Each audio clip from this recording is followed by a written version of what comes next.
I had drinks with Paul McCartney one time, and he told me that one of the things that kind of got him was the fact that people all knew what he meant by what he said. None of it was what he really meant. Really? So he would run into people, and they would all say, "Paul," What, in on that interviews line. or songs? Just people. Okay. In songs. Okay. You know, Like, Paul. "Hey, Jude." Yeah, "Hey Jude, man. God, I know exactly what you mean, dude. That was so cool, dude." And not knowing at all what made Paul write that song.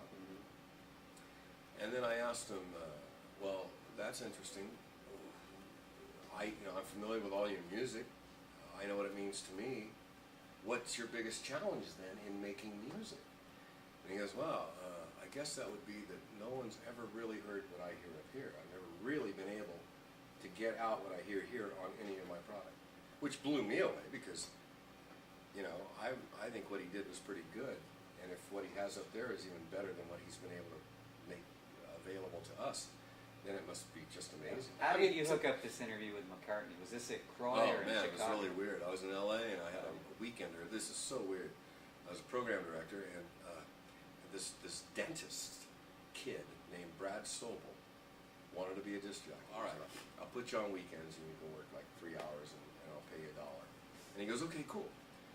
So I did that, and he calls me up one day and he goes, "Hey, you got to come down to my studio in Hollywood." I go, "Studio? You got a studio?" He goes, "Oh yeah, my old man bought this apartment complex, and I got a flat here, and he bought all my equipment." So I went down there to Brad's.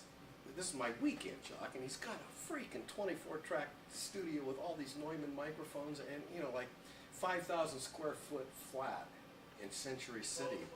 I'm going, "Brad, what the hell are you working for me for?" He goes, "Oh, my dad's a dentist." I go, "A dentist makes this kind of way?" He goes, "He's a dentist to all the stars." And I go, "Oh, cool."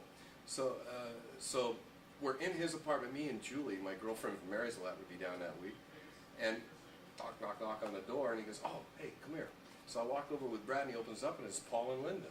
And I couldn't breathe. I took Julie into the next room, and I said, "Julie, that's Paul McCartney." And he would go over there a lot and just play, Brad's studio was amazing, and he would go into one of the rooms and just play. Paul would.